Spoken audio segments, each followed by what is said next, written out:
Welcome, everybody, to Too Legit to Crit, a tabletop role-playing podcast hosted by two guys who, instead of slaying the dragon, would be more likely to offer it a once-in-a-lifetime multi-level marketing opportunity, which is in no way a pyramid scheme. That was involved. You weren't kidding. Jesus. I did tell you. I did say I'm going elaborate on this one. You did. You went in deep. Yeah, I thought, why not? Let's embellish a tiny bit. I'm kind of running out of other shit to say, to be honest. And some of the things I want to say, I really can't. So we have to behave a little bit, just a little bit. Some of the funniest ones I come up with are like, nope, can't say that. You're like writing, you're really proud, you're reading, you're like, oh no. Like, no. That's gonna be bad. All right, but my name is John Santana. I am still Justin.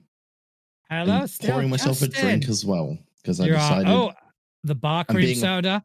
Yeah, obviously. You're a man of exquisite taste. I'm a man of culture. You are. Yeah, I was drinking bar bubblegum before that. Oh, my beverage of choice is Fanta watermelon. Nice. Well, you see, like, work got me a really nice mug for my anniversary of being with the company. And I realized that sounded really sarcastic when I said it. It's not. I actually really like it. It's really cool. Let me take a sip and then I'll show you. Justin's work, no, he doesn't. He was shitting on it before we started recording. So it's like things I do in my spare time, and then it's all just variations of like gaming. It's like play games, think about games, watch games, stream games, dream about games. And I got it and I read it and I was like, this is accurate. No, I mean, it shows they don't know you too well, because if I were to buy you that mug, it'd all be variations of masturbating.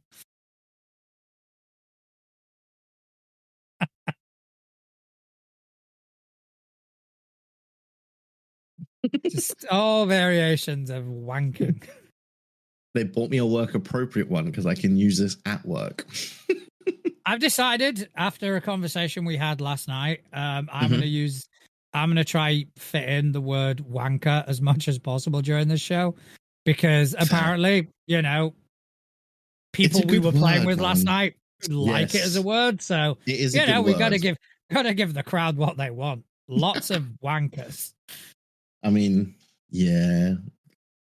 I'm surprised you didn't put it in the intro.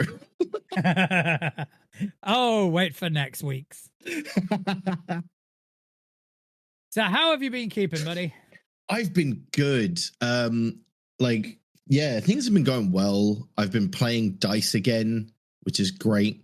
Although at our Fabula game this week, my daughter leaned in and whispered to me that we were all playing dice wrong because we were talking too much. I know, but she did tell me I was her best friend. So she did. You are one of her best friends. You are one of three. She is, she is forgiven for any slights. To be fair, she was right. We weren't playing dice right. No, because we were, role playing. We weren't playing dice. So yeah, so she was right. Yeah, but it was a good session. It was a very good session. I got to fight another Saiyan. You did. We got our asses handed to us. We did. We got put in our place. Yeah, it was. I kind of saw it coming about a round in. Went, oh yeah, we're not going to win this one. For me, it was the second the other Saiyan went Super Saiyan 2 when I can only go Super Saiyan 1. That was the point. I was like, oh, we're losing this one. Oh, this is a lose match. This is okay. Yeah, no. I did like the discovery of the interaction between counterattack and counterattack. Yes, that was good. That was fun. So technically, you could do that indefinitely. Forever. Yeah, there is technically no end to the counterattacks. It's just the first one to roll an odd number loses. Yeah, that is true. We also played some more dice last night, didn't we? We did. We played some more dice last night, and that was really fun. Once again, we got together with our friends over at Crossing the Nerdverse. They joined us, and we carried on the trials and tribulations of the Rebel Claws. We did. and it was good. It was awesome, man. not It was so not much a fun. huge amount of dice rolling in that one. No, but it worked. I think it was. I think as well, like we explored a few more that was really hard to say for some reason mechanics this time as well. Like because I think we're all getting a bit more familiar with the system. So like the resisting and stuff like that, we explored a bit more. Stress relief, we explored quite a lot. And then the age old did we level up conversation at the end. I'm sure I did this. No, you didn't. What'd you say? But yeah, it was really good. It was awesome to kind of see those guys again, and just to share a table with them.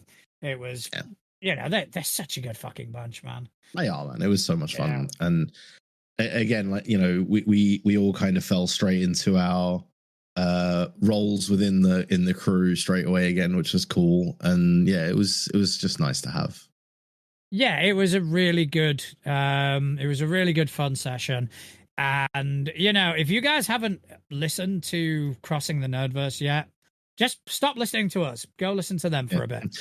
Go listen to people that know what they're talking about. Yeah, go listen to them. They're actually a lot more professional than we ever will be.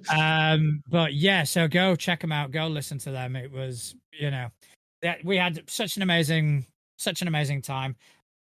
And I'm hoping to release the episode probably sometime later this week. But yeah, so other than that, I haven't really done very much as opposed to what's coming fucking this week. Yeah. Where I have 1, 2, 3, 4 games. Jesus. So I'm playing on Wednesday. Abomination Vaults is back for 1 week because I'm away next week, but we're back for 1 week. We are then Delta Greening on Thursday. Sans me. Sans you. You are once again gallivanting. I wouldn't go that far. You are once again living the high life in the... I'm living in a Premier Inn just outside of London. In Monaco. I wish. You're having Ferrero Rochers on the back of a yacht in Monaco. That bit might be true. The Ferrero Rochers, not the yacht in Monaco. Yeah, you can buy them for about £9 in Sainsbury's, man. It's just to feel like a fancy bitch. I'm gonna have some Ferrero Rochers in my hotel room. Ferrero Rocher and Moncherie. Although I can't do Moncherie anymore because they've got alcohol in them. Yeah, sames. Yeah. So you're gallivanting, so I will be tormenting your companions. Fine. Lots of tormenting. Then I've got Pathfinder on Saturday morning. Back to the lodge for some Pathfinder Society, and then wrapping that up on Saturday evening with some more Pathfinder when I get home. My homebrew. Well, I am also playing some dice this week, even though I'm away for work. Are you cheating on me? When I get back on Saturday, I am starting a new story. Okay. But by starting a new story, I mean restarting a story that I started with a group of players that are going to be available more often. Is this your pirate campaign? It is. So we're restarting that because some of them want to play some new characters. We've got one new player to replace the player that's not coming back. So we're going to do new characters and stuff. But yeah, restarting that. Which will be fun. So that's going to be exciting to continue that and get that awesome. Up and running again. Yeah. That is absolutely awesome. And then, on Sunday, I'm not dicing, but we will be recording our episode on Sunday because I won't be around to do the live episode. So we will be going back to our old ways and recording it and releasing it the day after. And then after that, once again, collaborating with Eric from Crossing the Nerdverse, I will be on a podcast roundtable that he is hosting. where me and a bunch of other people in the podcasting world will just sit around and we'll just talk about how we got started and just chat shit. just chat And shit. now you know the truth. It was your idea. Yes.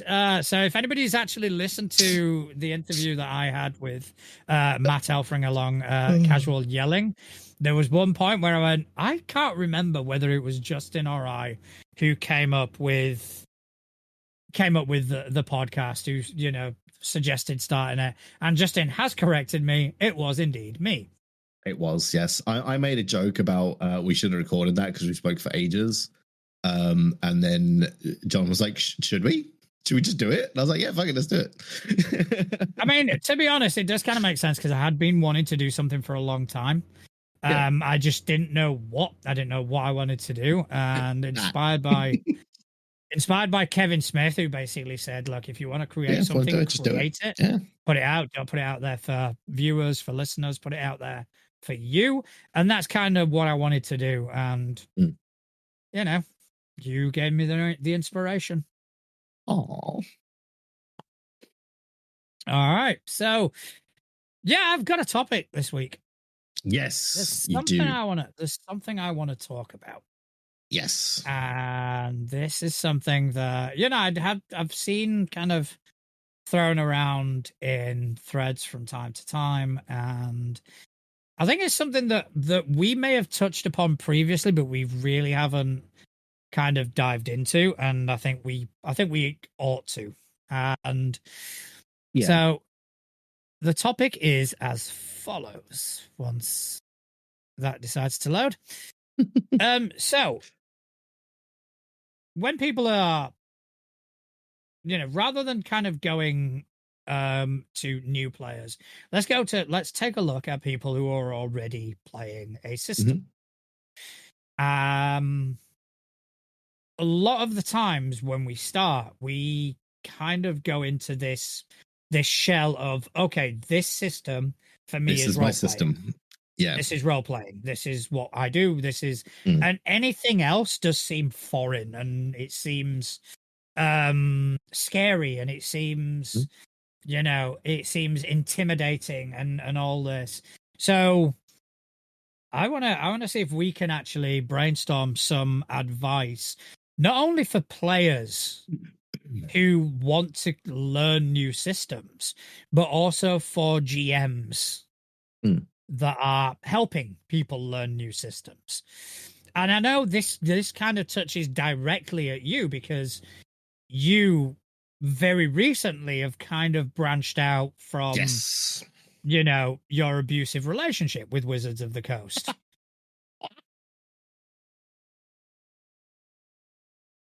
I mean, have I really? That's it. They're standing behind you there. They're standing behind you going, literally looking over my shoulder. Fucker better not embarrass me. I'm going to send some Pinkertons round. I think for me, right, I'm going to fuck his license up.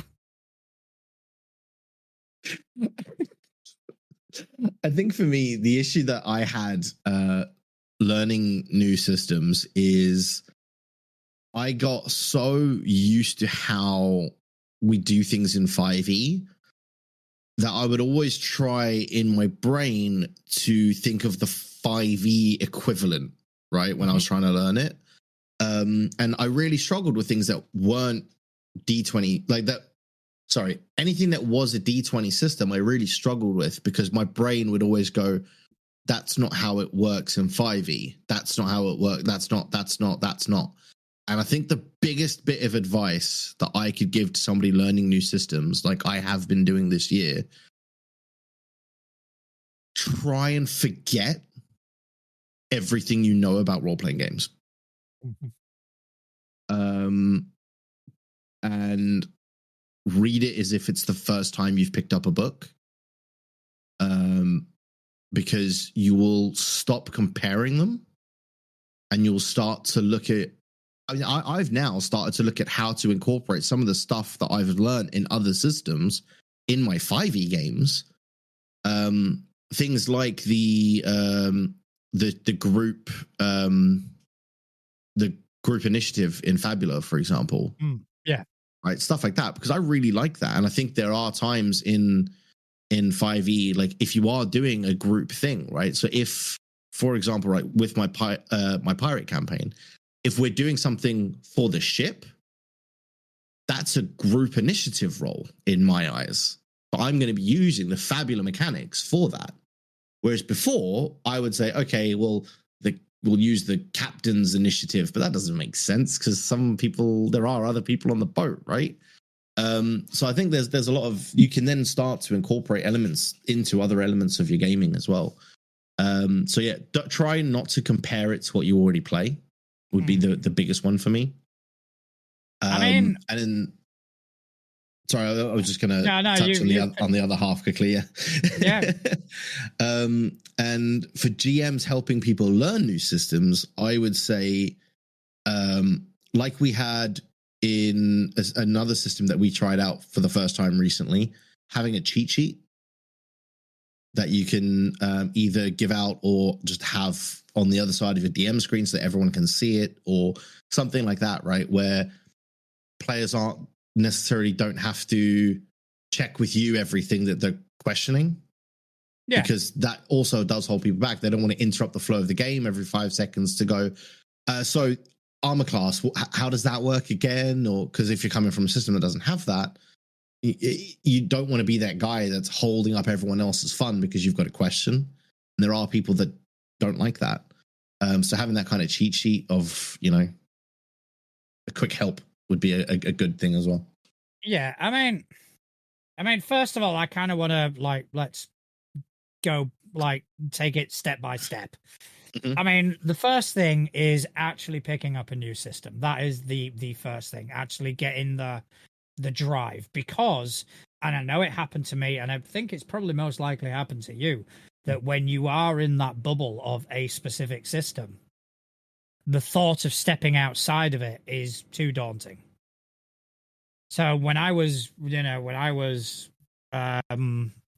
Pathfinder fanboy number 1. What do you mean was? I mean, I'm nothing compared to what it used to be when I first started. I'd have people that we both know that are kind of, that were there during the early days of our role playing, saying to me, "Hey, let's try Cyberpunk," and I'm going, "No, I don't want to. I want to try. I want to stick with Pathfinder. Let's try Traveler. Let's try Stars Without Number. Let's try Rollmaster. Let's try this. Let's try that." And every single time I would kind of go, "No, I don't want to do it." And it wasn't until there was a reason we couldn't play Pathfinder, and I wanted to say, that someone didn't turn up, or the party was light, or something along the lines of, and we didn't find out until we were already where we were playing, and it was a case of, all right, we're going to do some Traveler then, and that decision got taken away from me. The decision immediately got taken away from me, and I was like, it's not Pathfinder though. I want to play No, this is what we're doing. We're playing Traveler. There we go. Here's a life path. Okay, so basically I can give my character as much experience as I want, as long as I make the adequate rolls. Yeah. Do you want to start your adventure when you're 15? Do you want to start your adventure when you're 20, when you're 25, 30, 35? And every time I was getting more and more into it, kind of going, all right, okay, so you went to medical school, roll the dice. And yeah, I ended up making like a really fucking rich, injured, and I said it on Matt Elfring's podcast. It was like a rich version of Dr. House, because he'd had an accident and he'd knackered his leg. And that, I just kind of went, okay, all right, it's different. It's different to what I'm used to. It's not a D20 system. We're rolling D6. Weird, but okay. And we actually had a really fun fucking time. And that was what kind of made me go, there are other systems out there. Mm. And from then it was Rollmaster. That was the next thing. Rollmaster, I would recommend anybody play Rollmaster, not because I'm a fan of the system, just because the amount you learn in you learn how to roleplay playing Rollmaster, because things can kill you like that. You know, there's no quarter, and it's such an involved character creation process. You don't want to die because it's going to take you 4.5 hours to build a new one. And so, yeah, that was the next thing. It was, okay, Rollmaster. And then when we went to Rollmaster, tried 5e, realized it was shit, and moved on with my life. Strongly disagree, but all right. But, but that kind of gave me the drive I needed. So the best advice I can give to any player, let's use the example of someone, and there's a lot of people out there who are stuck in the 5e bubble. All right. Yeah. Pick a system that is completely different. Yeah. To what you're used to. Don't, unless you are actively trying to shift from 5e, don't go to Pathfinder. Yes. Unless you're unless you know, and there was a lot of people in this boat that were sick of Wizards of the Coast and their shitty behavior, that said, right, okay, we're going to go to Pathfinder. That's fine. Do that and enjoy the similarities. But if what you want is to try new systems and improve your sort of experience in role playing, go from 5e to Monster of the Week. Yeah. Because there is nothing in that you'll connect. Yeah. You'll force yourself into this sort of rethinking and reimagining. I think as well, like just to add on that, is everyone is going to have that one system that, like you say, makes you go, oh, there is other systems that are fun. And for me, it was Fabula, right? Because I've tried other systems in the past and I enjoyed them, but they never made me go, oh, okay, until I played that first game of Fabula, was the end of last year, beginning of this year, something like that we started End of last year, yeah, I think. Yeah, end of last year. So, which made me kind of have that New Year's resolution, back when we did that episode of, I want to try a bunch of new systems this year. And so far I have, and it's been fun. So I think as well, I would say keep trying stuff until you have that aha moment, because it will happen. Yeah, and I think you touched upon it, where you playing different systems will inform how you play other systems, as it were. There are things that I've introduced into my Pathfinder campaign. One of them's a luck roll. Are the guards paying attention? Roll a luck roll and see what happens. And things like that. And different sort of mindsets that you have depending on the system will inform how you play. Rollmaster was play defensively. It was, don't take anything for granted. In Pathfinder, you see a group of goblins and it's like, right, it's killing time, and you'll go in and just wade through them. In Rollmaster, you find a group of goblins and it's like, we're going to die. They are going to kill us. Well, Stars Without Number is similar. It's another one of those systems that if you get into combat, people are going to die. It's a very unforgiving system. So, and I had a similar thing, because as you know, I really struggled with roleplay. Like the math side of it and the mechanics, I was great at. Like, that stuff came to me like that, but roleplay I really used to struggle with, and I still do to a degree. Like, by no means am I saying I'm the best role player in the world now. But it was playing a system like Stars Without Number, where, like you say, if you get into combat, GG's, start rolling a new character. That made me kind of start thinking about other conflict resolutions. and how to do them. And then that informed how I handle stuff in 5e now. I don't always jump straight to, I'm just going to run in and start swinging. And, you know, and I think a great example of that was actually in what we recorded last night, without giving too much away. The idea I came up with of changing tactic went away from confrontation and into a more, well, why don't we just go this way?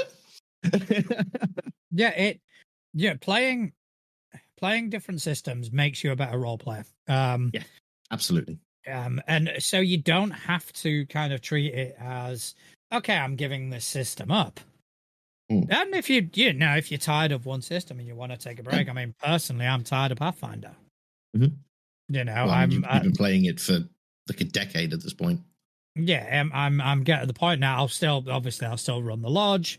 I've still got games I'm committed to. But when I'm thinking of future campaigns, I'm not thinking of, Pathfinder. I'm thinking of, okay, I've got this idea. What would be the system which would kind of fit it the best? I mean, case in point, when my homebrew finishes, I've got an idea where we will kind of rewind back to a crucial point of that campaign where a decision was made and the campaign continued. I'm going to kind of go, what if the opposite? What if the other decision? What would have happened then? And we're going to kind of explore that. But I don't feel Pathfinder works for that because it is essentially the world will be decimated. It will be an apocalypse, but it will also be an apocalypse in regards to the deities and the pantheon. They will no longer exist. So technically I could get Pathfinder, I could hammer it into shape and mold it, or I could use Gods of the Fallen, which is a cipher based system which has that exact fucking premise. You know, and it's easy, it's narrative, it's, you know, so that's kind of what I'm leaning towards now. I'm having more fun with like Delta Green and Fabula. Oh, so fun. You know, where I don't have to constantly think about tactical combat and all that. And, you know, I think Pathfinder and I need to take a bit of a break. Yeah. You know, there's nothing wrong with that.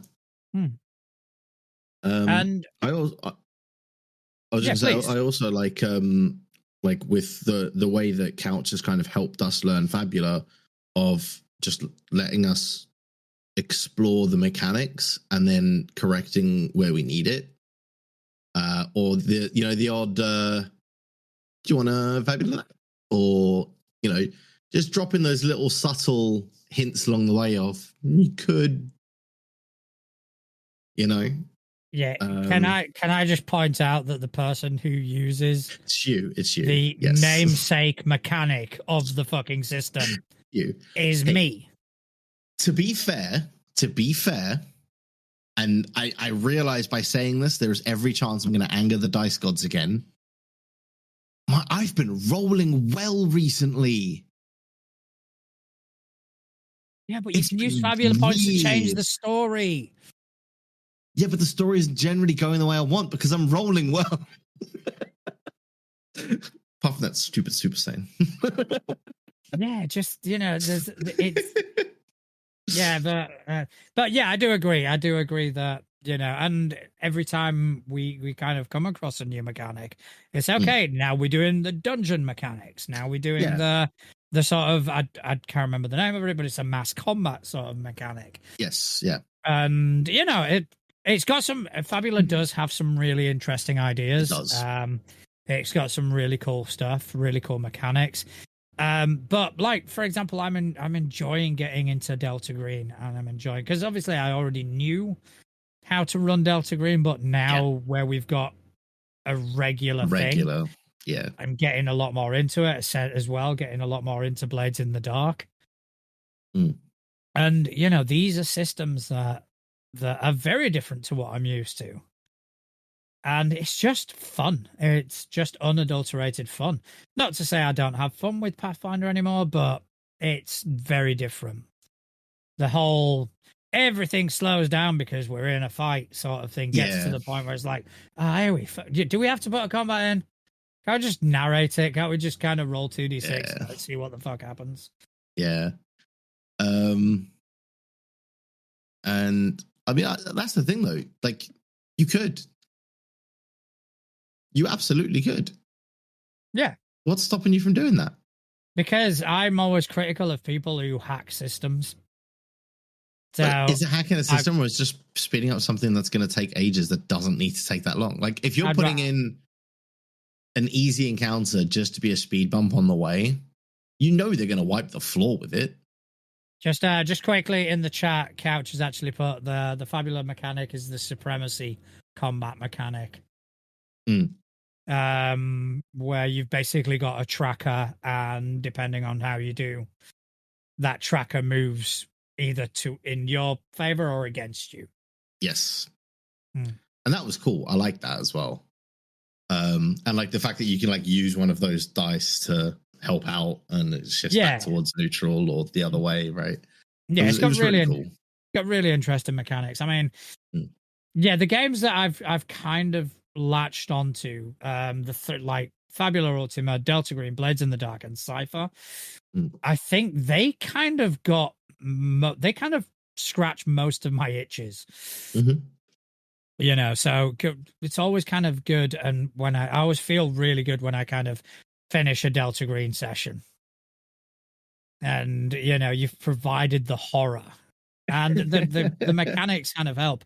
But to kind of go to the second part of the topic is, as a GM, how to help players learn new systems. And this is something I've been saying for quite some time, is don't tell the players mechanics. Don't tell them. New player comes in, don't bother with mechanics. Don't bother with going, okay, so you've got 30 foot of movement, you've got 3 actions, you've got this. Just kind of go, what do you want to do? Overwhelms them. Tell me what you want to do. Yeah. And then when the player says, okay, so I want to run up and smack this thing, then you kind of deck him in the schnoz. I want to deck him in the schnoz. So then you kind of go, right, okay, so that will be 1 action to move, 1 action to deck him in the schnoz, and you've got 1 action left. What do you want to do? And this is what you roll. So rather than get the player and give him a little brief tour and an introduction, just kind of go, no, just tell me what you want to do. And that's what I do in Delta Green. It's like, what do you want to do? That's also kind of, if you think back to the way back when we first started doing this, that's kind of how Scott taught us. Yeah. Like, we would literally say, can I do this? And he would go like, yeah. And then he'd find a way to let us, or if we just couldn't, he'd be like, no, but you could probably try and do this. And he'd offer us like an alternative that is within the mechanics. Yeah. Right. And I think like that was a really good thing for us, because it really felt like we were able to express what we wanted to do. And that was a big help, I think, for getting us, you know, into what is now a sizable portion of our lives. Yeah. And a sizable portion of our finances. Yeah. And I think like that was a really good thing for us, right? Is, I think like you say, giving them, rather than overwhelming them with rules, which you can do very easily. I mean, you look at the players' handbooks and the DM's guide, and like in Pathfinder, you've got the Pathfinder equivalents, right? Like they're chunky bits of text. Yeah, I mean, like they're a good few hundred pages. Blades in the Dark is rules light. Yeah, exactly. That's a rules light system. And so if you were to just throw that book at someone and be like, learn it, they'd be like, nah, fuck this, I'm going home. Yeah, I mean, it's overwhelming. It's hard. And especially if someone has got this preconceived notion of, okay, so I have to roll a D20 and add my modifier. It's like, no, you don't. Just tell me what you want to do. Yep. You know, and then I will tell you how that resolves. I will translate it, as it were, into mechanic. You know, Delta Green, it's like, okay, what do you want to do? Yeah. Well, I mean, prime example of what you were just saying there about the roles being completely different. You look at like Covenant and Crucible when we were playing that, right? Mm. The way you use your modifiers and stuff is to build the target number that you then roll under. Yeah. It's complete opposite of what you would normally do in like Pathfinder and 5e, which is you set a DC as the GM, and then they have to roll above that with their modifiers. It's like the complete opposite. And that was a really cool mechanic to me. I really like that. But I think like what it all really comes down to is once you've had that aha moment and you go, oh, okay, I don't have to abandon what I love to enjoy all this other stuff. And especially like now, I mean, there is new games popping up every 5 seconds at this point, right? I mean, Jesus, even I'm writing one. You are. Yeah. Like, it's a, you know, I like the concept of it. I think it's fun. I do like my names. I do like my names.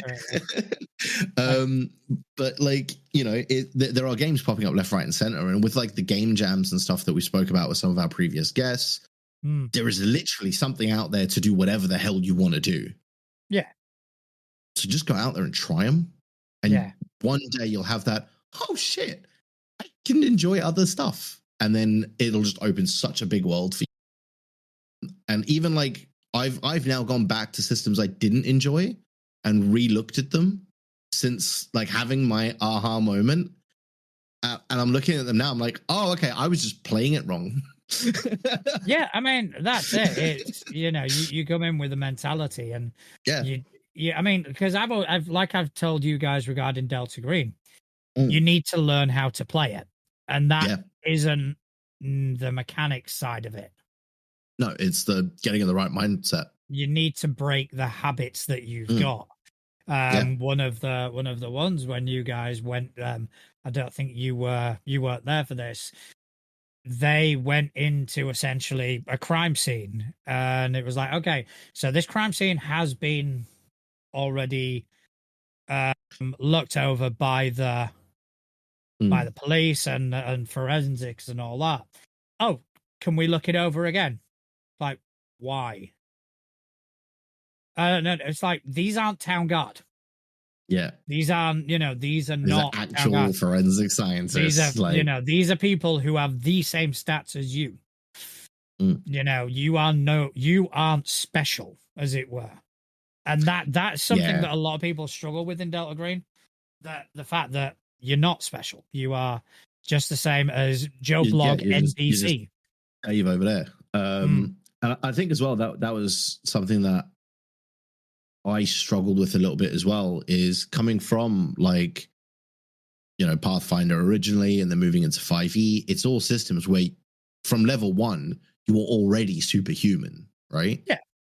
And then to go into a lot of these other systems, especially the ones where it is like somebody looks at you funny, you die, like, Stars Without Number or Rollmaster that you've played. It's a really different mindset to get into. And if you don't get into the right mindset, you're not going to enjoy the game, because what you are doing isn't not the right way to play. That's because there isn't a right way to play, right? But you're not going to get the most out of the system because you're playing it wrong. There's no nice way to say it. You're not playing it wrong, but you're playing it wrong. Yeah, it's like it's trying to find the right words, but like, I mean, Blades in the Dark is another example. Yeah, Blades in the Dark is a prime example of when people coming from D&D kind of go, okay, so I want to punch this guy. It's like, no, that's don't tell me what you want to do. Tell me what you want to accomplish. Yeah. Don't tell me what you want to do. However you do it, that's the flavor that you add. But the dice roll is gonna represent what you want to accomplish. So it's a case of, okay, so do you want to knock this person out? Do you want to distract him so you can run away? Do you want to kill them? Okay, that is going to determine your position rolling. Yeah. And the effect that you're wanting to sort of get. So like most things are risky standard, but Desperate Great exists, and I had my first. I think it was our first desperate roll of the whole thing. Nothing. No, I think there were desperate rolls in the previous one. We just didn't count them. Yeah. We should have counted them. But yeah, so it is, again, you have to change the mentality of kind of going, don't tell me what you want to do, tell me what you want to accomplish. And that is going to inform the dice roll. And then however you want to flavor it, however, I'm going to ask you, I'm going to say, what does it look like? Tell me. Yeah. Once the dice roll's out of the way, you tell me what it looks like.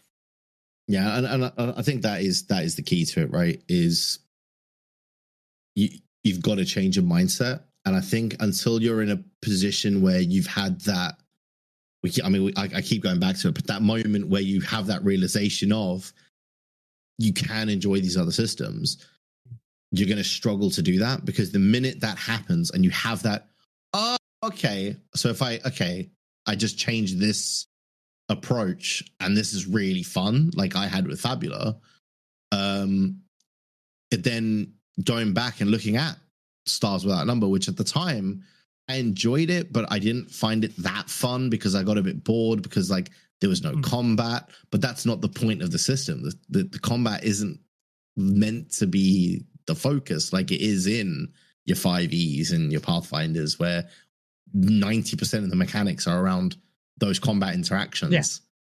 It's the other way around in a game like Stars Without Number. So you have to shift your mindset, and until you're in the right headspace to do that, you're going to struggle. So that would be the key to me, I think. Yeah, I mean, I agree. It's all about the mindset that you're in. But don't hesitate to try new systems. No, yeah. You're going to find something phenomenal. You're going to find a gem. You're going to find something that you really resonate with.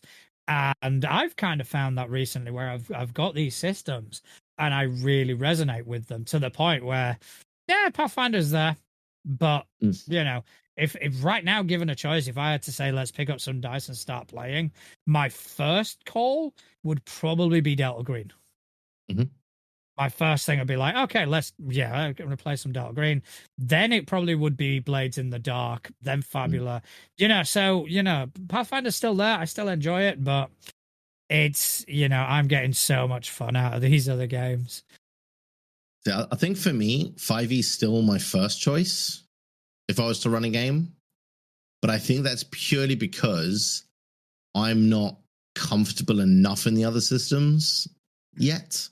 If that makes sense. Because, you saw how long it took me to even DM my first game of Pathfinder, right? That didn't happen until I basically quit Pathfinder.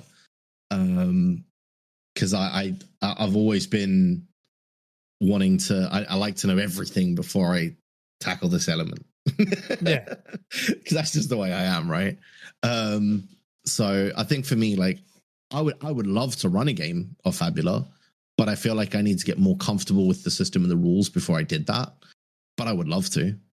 So it's definitely like you say, it's made the list, but for me, 5e is still at the top because it's the one I'm most comfortable in, and I haven't had that burnout moment yet. I know it's coming. I can feel it coming, but I'm not there yet. Yeah, I mean, I'm hesitant to call it burnout, but it's the point of kind of going, right, I've kind of milked this for all it's worth now. When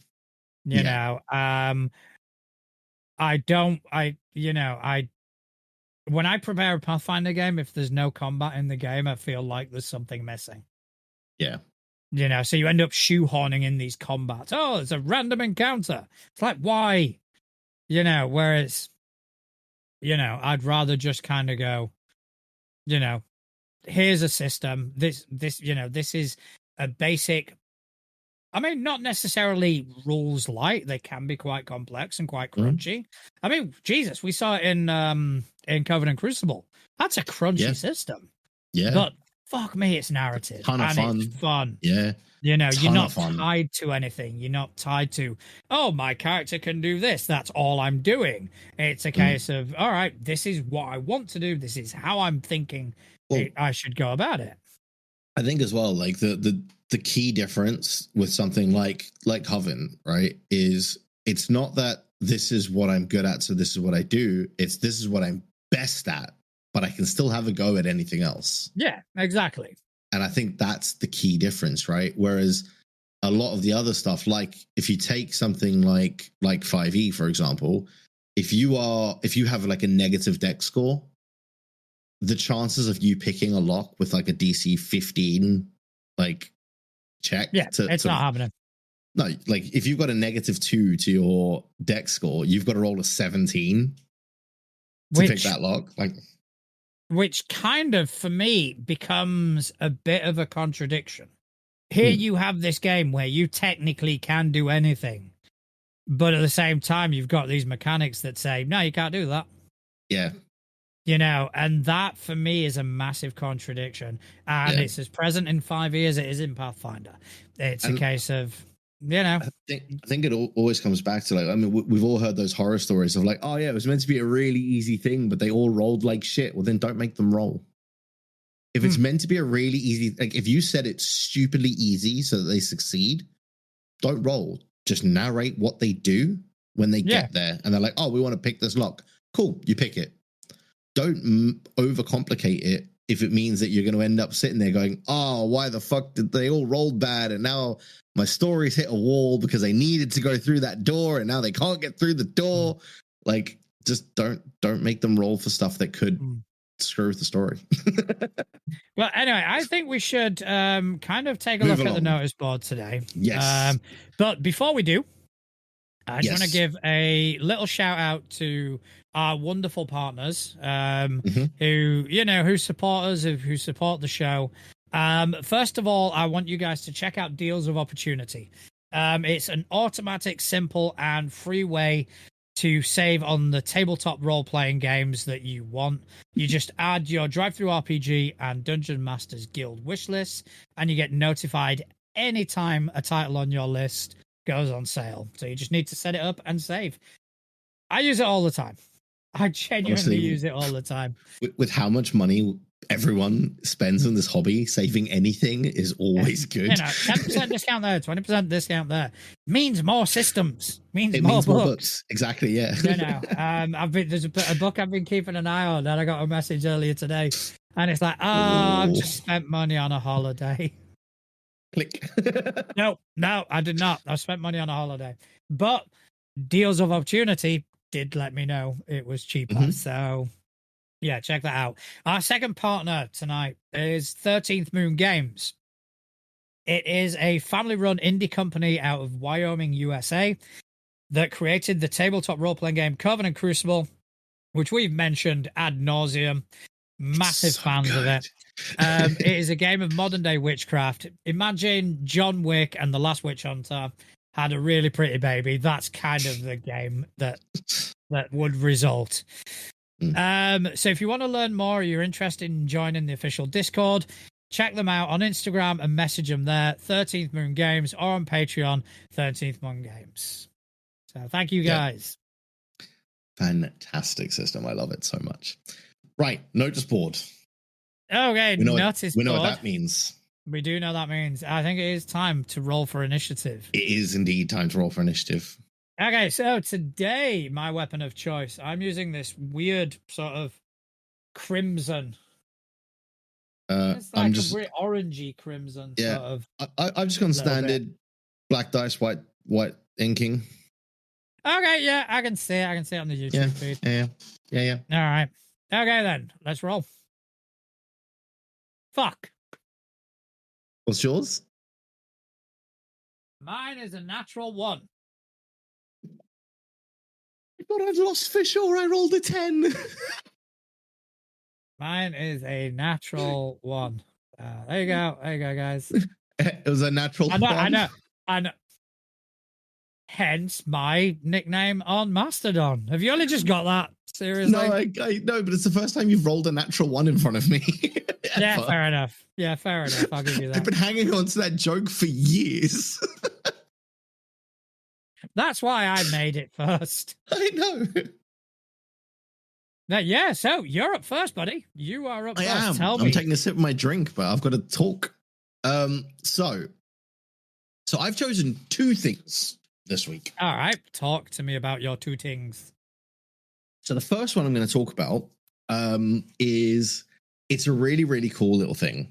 And I say little thing because it's literally called a tiny TTRPG engine, and it's called Go. All right. Okay. Talk to me about Go. So essentially, there's free PDFs that you could download to literally play this thing.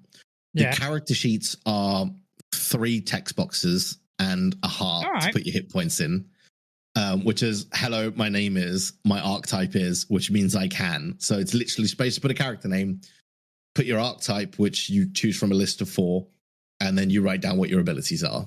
That's it. All right. But it's really, really cool. And it's one of those systems where if, like you were saying earlier, right? Let's say you've turned up, maybe somebody's running a little bit late, so you don't want to get started with the main game you're playing that night. It's a system that has a set time limit to it. So you play for 10 minutes and then it ends. That's it. So essentially, the players have 10 minutes to achieve the goal. Okay. How it works, they will choose a archetype. So you've got like a healer, a mage, a tank, or a rogue. Classic, sort of RPG archetypes.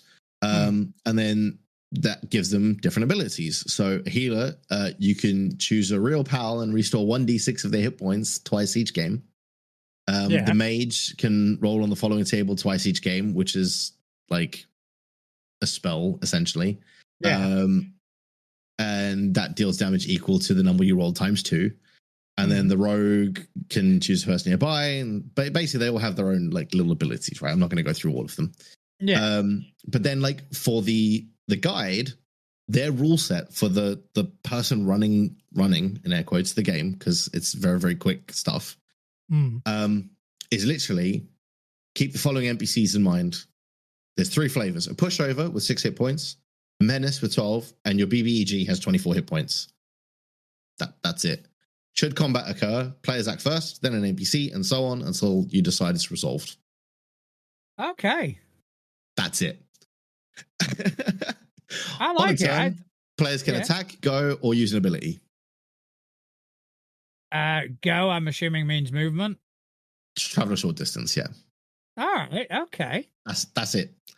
And then there's a D6 to roll for choosing what quest they're on as a party.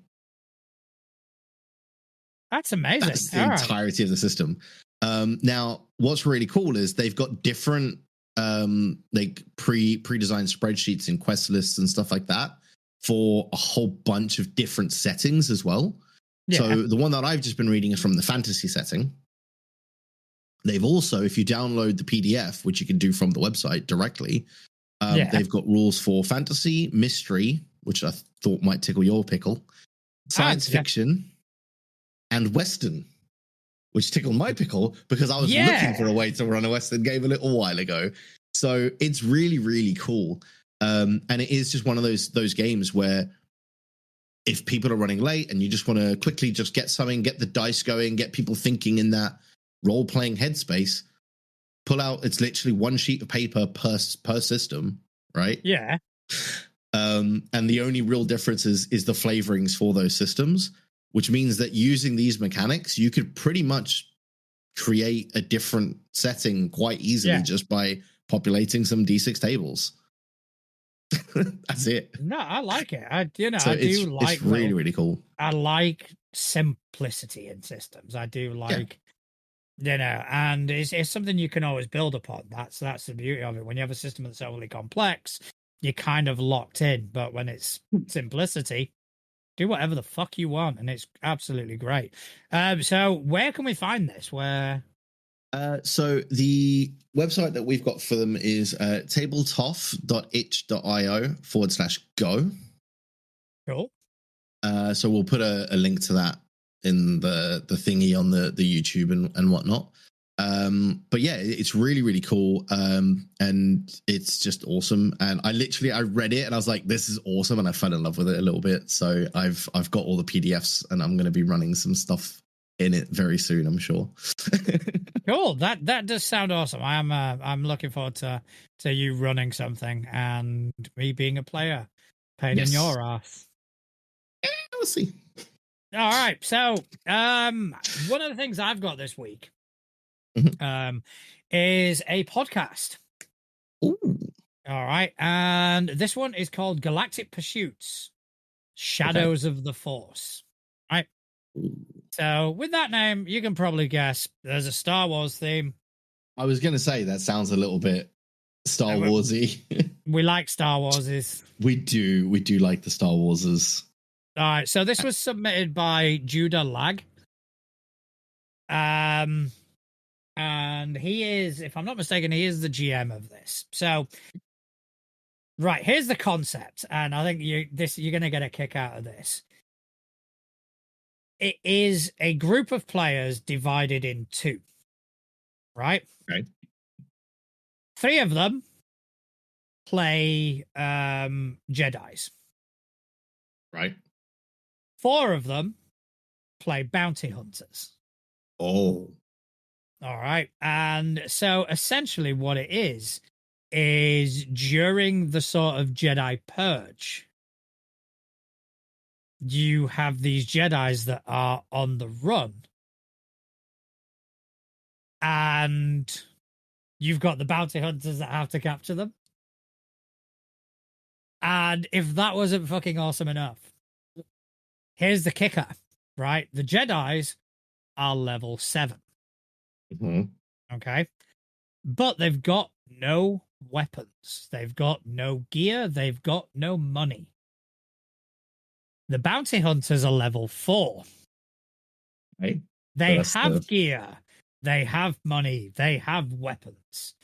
And it is all done in, I believe it is the SW5E system, which is a Star Wars take on 5E. 5E. Yes. I read that and I just thought that is right up your fucking alley. Yeah, it is.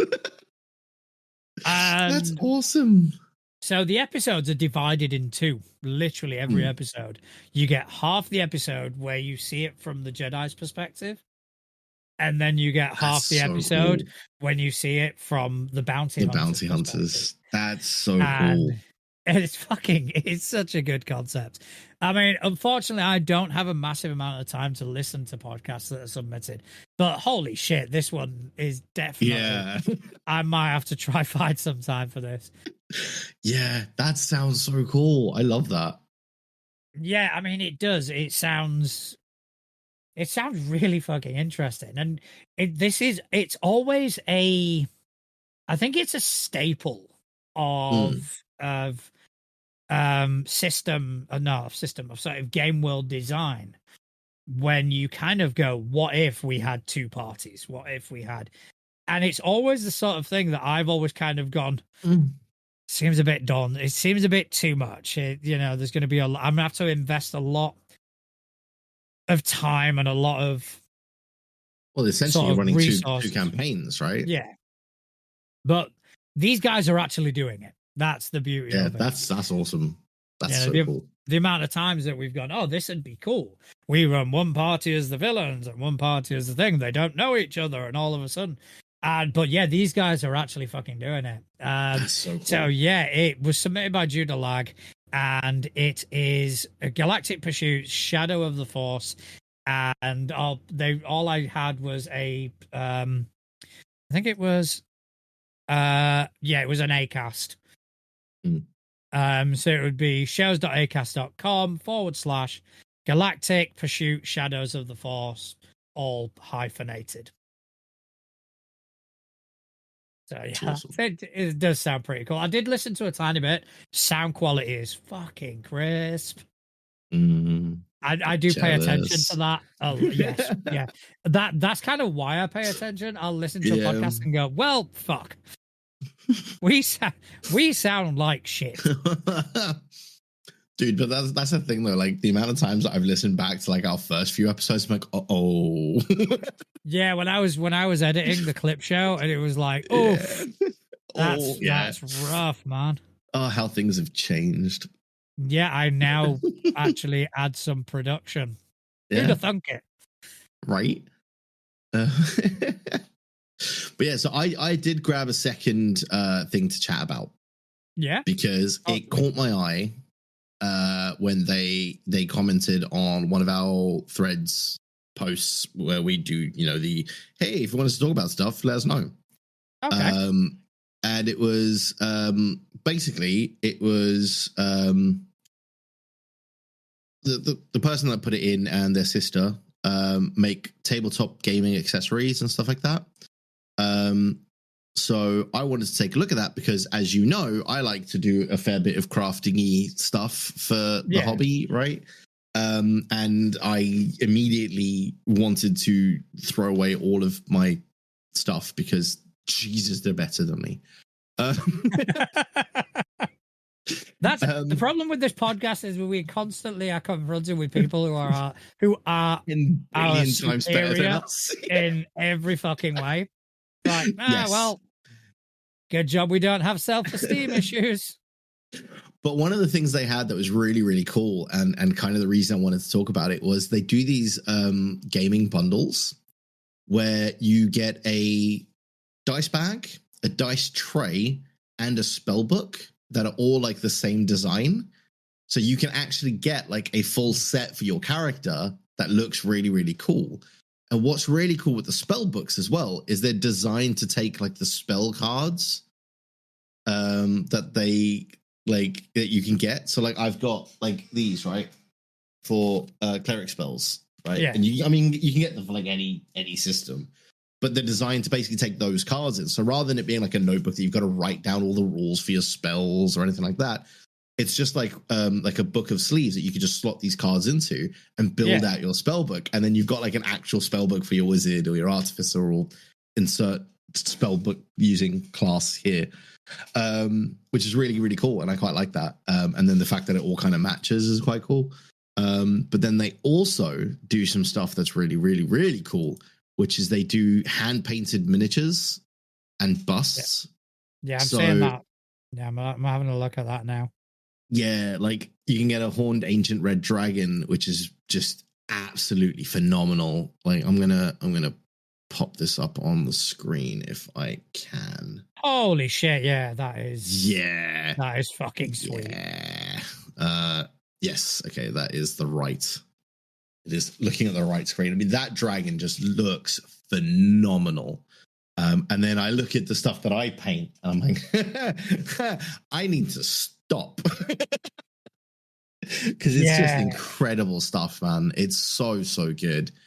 And yeah, like it's phenomenal that, there's people this talented out there doing stuff.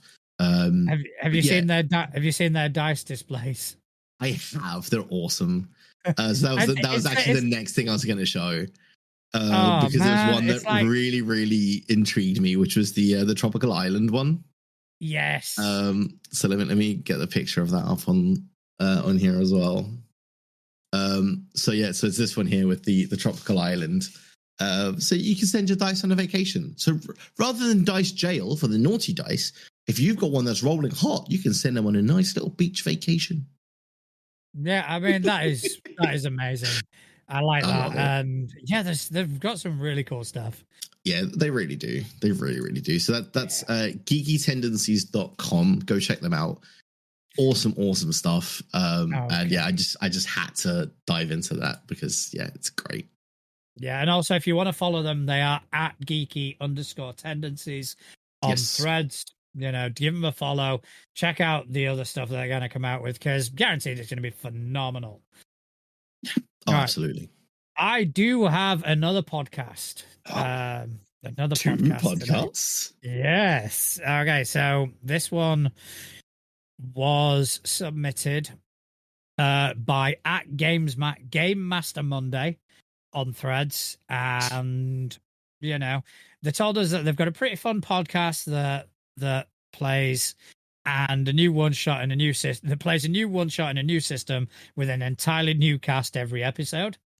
But they've recently wrapped up a limited series show called Bella's Comet, and alongside the brilliant at Slayers the Stars under Jesus Christ, we're not working today. Words, John. At Slay the Stars _podcast and at Corrosive Squid. And that is a limited run and it is Bella's Comet. And before we started, I went, you know what? I'm going to give it a bit of a listen. Mm. How long did it take me to kind of go, oh yeah, I like this? It took him all of 2 seconds. He heard the intro, was like, I'm hooked. It was fucking proper 80s synth, and he's like, I am so fucking there for this. It's like, and add to playlist. Yeah, I'm adding I just kind of want the thing. But so Bella's Comet it's a sci-fi cyberpunk story. That's been played in the Arc Doom system, which we're gonna have to, Google that at some point because I've never heard of it. But Bella's Comet hit the Earth 500 years ago. The comet contained all the needed components to send the planet into a technological super age. A city was even built in its crater to maximize access to its resources. Now the comet is set to return and usher in a new age of prosperity. However, one scientist, after discovering an ancient book of prophecy, believes the comet will actually destroy the city. A rebel, an ex-cop, and a teacher now have to save the city and stave off the comet before time runs out. I love that little group. An ex-cop, a rebel, an ex-cop, and a teacher. I think amazing. that is an awesome group dynamic. Oh my god, that is. My god, that's so cool. But yeah, 80 like the set. I mean, yeah, we're doing like some actual play stuff. We're like bringing out the crit list, and yes, I'm not putting ambience in there. It's like, these guys do, and they do it fucking well. 80s synth. Yes. If you want to get me hooked, yeah, just some 80s synth, and I'm fucking there. Yeah, pretty much. But I mean, that's once again us being confronted by people much more talented than us. That is true. That is true. Happens too often. we're happy to be spectators in other people's expertise. Yes. Cheerleaders, as it were. Yes. From the comfort of our living rooms. Because I am full of cheer. Yes. So I'm gonna need a deception roll on that, please. I'm sorry, a deception roll? What's that? Oh, fine. A bluff check. Not even a bluff check. What is it? It probably is deception. I was just being just being a dick. Being a dick. I thought it was bluff in Pathfinder.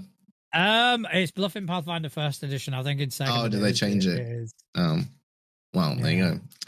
Copying us. Yeah, I mean they are copying a really common English word. We need a word for this.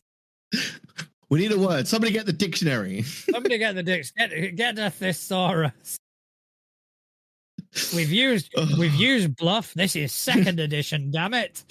Bluff sounds word. Bluff sounds too first edition. We need to modernize bluff.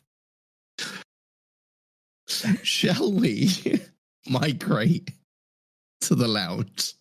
I think we should because we're going down a tangent. We're going down a rabbit hole, and it's not the time nor the place. I love rabbit holes. I mean, fuck it, that's what made us popular, rabbit holes. I mean, you're not wrong. You're not wrong. All right, so it's going to be a D3 this week. Yes, it is a D3 this week. Okay, so let me just bring up my faithful dice cam. All right, so we're going to go 1-2 couch. Yes. 3-4 Chris. Yes. And 5-6. 5-6 Daryl. Daryl it is. Cool. Let's have a look at what Daryl's got for us. Okay, so Daryl kind of posted this as a follow-up to something we did previously, where we're talking about the benefits of role-playing for mental health. And his question is, or he would like us to kind of probably take a look at the effects of both good and bad GMs on mental health. Yes.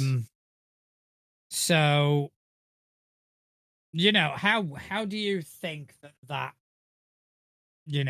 what role do you think a GM plays in the comfort and safety.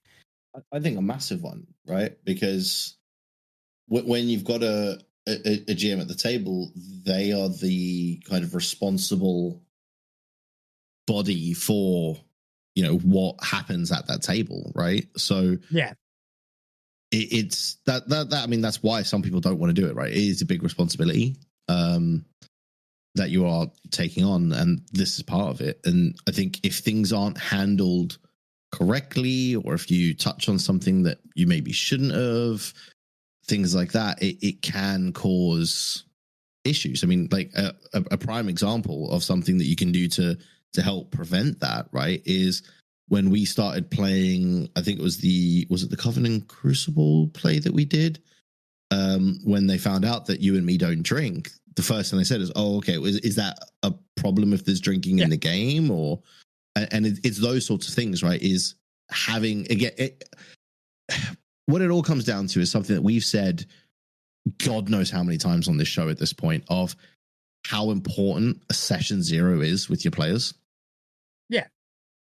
And finding out where the lines are, because I've been at tables where people have crossed those lines, and I've seen how badly it can affect somebody mentally. Yeah. And it's not good. Like, it's not. So it's, I think, to kind of be a bit more draconic than you, I think all the responsibility is on the GM. Yeah. Like every inch of responsibility. A player can be a dick, let's be honest. A player can be a dick. A player can be that arsehole at the table that makes everybody uncomfortable. But until the GM steps in and goes, stop. Yeah. Then that player is gonna be allowed, is gonna kind of take that as an allowance to carry on doing things and carry on being that person at the table that nobody really wants. And there are tools to help GMs, like you've got the X cards, and I saw one the other day that had a spin on the X card, which was like a traffic light system. There was like red, green, and amber. Yeah. And well, I mean, where's my laptop? Just carry on. My games are notoriously quite adult orientated. I've got a dark sense of humor. I don't shy away from dark topics. But I'm always trying to, when I find something that I look at, I'm happy to kind of go, right, if you want, if this is a bridge too far, let me know in any way you feel comfortable. All right, because I understand that my personality and my sort of tolerance for things is going to be different to the players. And when I'm, for example, in the lodge, I'm playing with people I don't normally play with. Me playing with my regular table is very different to me playing in the lodge, because when I'm playing in the lodge, it's like, I'm going to be careful. This is something I'll flag little things in the adventure and just kind of go. For the most part, it's a moot point, because Pathfinder Society adventures are very sort of universal. But there are things that slip in. There are things that go past the net and slip past the goalie. And you just kind of got to, okay, I've got to be careful with this. I've got to be careful with that. I've got to allude to this, but not directly.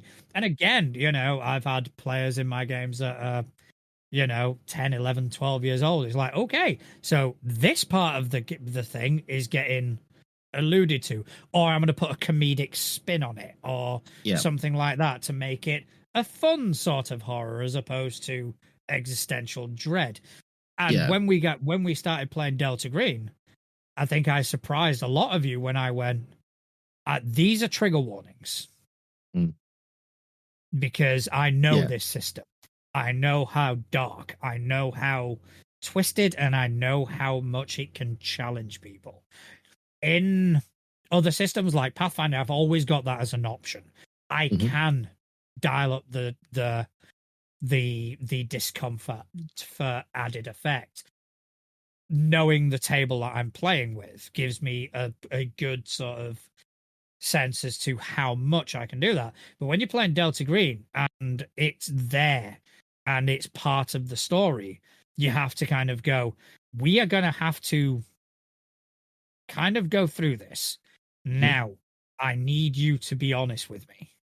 I need you to kind of go, nope, X card, whatever, however you want to do it. But it is 100% the GM's responsibility to ensure the well-being of their players. And when a GM fails that, it's horrifying. Yeah.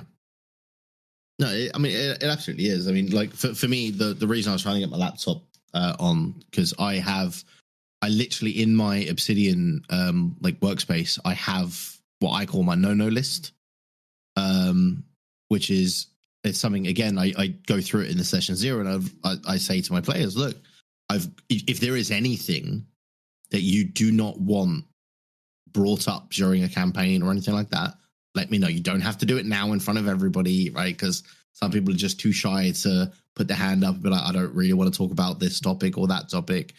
So I'd say, just let me know. You can send me a text, send me a message, whatever.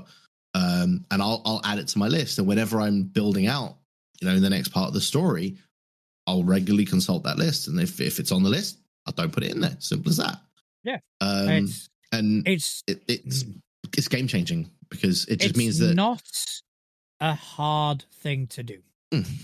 And that's what really annoys me. Yeah. That it's so super simple. It's, it's super simple.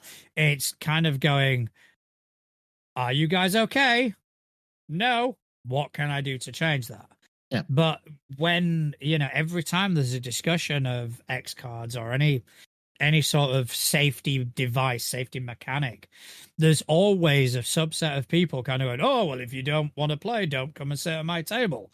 It's like, there is an element of truth to that, but at the same time, there isn't. It's an invalid point, because just because the table that you play with, again, like I say, I'm quite culpable of having a very dark and twisted sense of humor when it comes to playing with the people who know me. Yeah. The people who know me, the people who've played with me for years, they will groan, they will kind of, oh, for fuck's sake, John. But we will move on. But, it's, if the moment one of them turns around and kind of goes, yeah, I'm not 100% comfortable with that, it's like, okay, cool. I crossed the line. I'm sorry. Let's move on. It won't happen again. And you have to.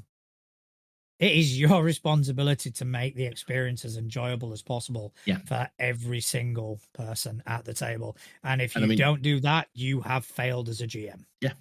And just to touch on something that Ray's just put in the chat as well, big story moments and stuff as well can also have a huge impact on players, right? Like NPC deaths, things like that. They could get really attached to a character that you've put in front of them, because it reminds them of somebody that they may have lost, or that they just have grown an attachment to, something like that. And then that character gets killed off. That can also create issues, and it's stuff that you've got to be aware of. So yeah, I've never really. I'm just trying to remember whether I've actually done that or not. Don't get me wrong. Killed player characters, all the time. But in terms of like, I think the only times NPCs have been killed off it's been massively foreshadowed to the point of, this is going to be a narrative moment. I'm building up to a possible thing. And I know that it can be. And I personally, at the table I'm at, I don't really shy away from that, because I think tragedy can create a compelling narrative. But then if I, like, for example, I'm happy to run a game of kids, what is it? Tales from the Loop. Yeah, Tales from the Loop. Nobody dies. And that's a mechanic that is codified in the book. Nobody dies in this system. It's like, all right, okay, I'm happy to run that. Again, it's knowing your table, it's knowing Yeah. your players and having that feedback with your players. You know, I think it's hugely important, and listen and pay attention. I think that's I think that's what it always boils down to, right? Is communicate. Yeah, we've said it all the time. Talk to each other. Yeah, talk to each other. At the end of the day, like how did we're you all say there it to have fun. How did you say that in one episode? I'm not giving you another clip. Fuck off. Actually, no, I do the shorts now. Fuck you. You do some of them, I do the rest. It's true. You do some of them. You do two. Fuck. You did the two last week, and I went, oh no, I want to do another one, and I did one. Yeah, no, valid point. No, I'm not saying it. There's a short out there that people know what I said. But yeah, essentially do that. Use your voice box and talk to people.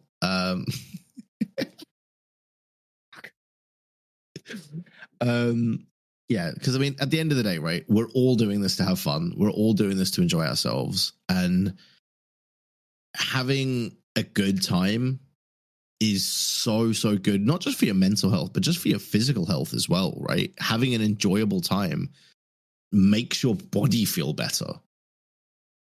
Yeah, agreed. And it's just, yeah, to not do everything you can to make sure that everybody at that table is having fun. Almost gave you a clip there. I think I can pull a couple of clips from today. Yeah, I'm sure you can. But like, if you're not doing everything in your power to make sure that everybody playing has fun, right, and has a good time, you're not. What are you doing? Like, just what are you doing? Yeah, just find a different table, find different players, go away, and that's it, you know. But yeah, that was a really interesting topic, and you know, Daryl, thanks a million for kind of sending that in. You know, I think topics like that, you know, we do like to be levered. You know, we do like our levity. We do like to be dicks. Yeah, I know I do. But at the same time, having topics like that just kind of get us thinking, and you know, thinking earnestly as well. Using our brains As well as our mouths. Wow. There you go. Okay, so yeah, Daryl, so thank you very much, but thank you to all our collaborators who send in these topics to kind of keep us busy and entertained. Thank you to everybody who sent in a submission for the notice board. As you can see, we've tried to up how many we get through per week because we got lots, and but keep sending them in. You know, we love to hear from you. We love to hear the sort of things that you're creating, the sort of things that you're bringing to the proverbial table, as it were. And we love finding people who are better than us in every single conceivable way. Yeah. And, you know, promoting you and giving you the platform to kind of hopefully grow. And if what we do gives you one extra listen, one extra purchase, one extra view, then that's it. We're happy. We're doing our job. Yeah, we've done what we're here to do. Also, thanks to our partners. Excuse me. Thanks to our partners, 13th Moon Games and Deals of Opportunity. Check them out. There are some fantastic resources and fantastic system as well. We do talk about Covenant and Crucible quite a lot. We have found it's so good, and we're gonna be in it. Yeah, we're gonna be in Unbound, and I can't wait. As podcasters, I'm so excited. Yeah, I'm so excited. So, also thank you to you, Justin, for spending some time with me today. It's always a pleasure to catch up with you, buddy. Yeah, it's always fun. Would you like to tell people, you know, whereabouts they can find you on the interwebs? Of course. So I am on most places at Just an Accurate TV, and also in the Discord and on our Facebook group. Yeah, as for me, you can find me at Natural Juan, at dice.camp on Mastodon. You can also find me behind all of the social interaction and all the idiocy that comes out of my thumbs, as it were, on Threads, on Instagram, on Blue Sky, at Too Legit to Crit. I'm also active on the Facebook group. Pop by and say hello, interact with us, chat with us. We love to hear from you. If you like what you see, if you like what you hear, give us a like, give us a subscribe. Tell your friends about us, because that's how we grow. The more people that we can reach, the more people that we can help promote, and the more people we can meet and bring on the show and do all these wonderful things that we never expected we'd be doing a year ago. But most importantly, sorry, I did forget. Thank you to everyone who joined our chat today. It's great to see you guys. Great to interact, you guys. We love you. And now, most importantly, thank you to everyone who spent time out of their busy day listening to two idiots waffle on about tabletop role-playing games. Thank you very much. Good night.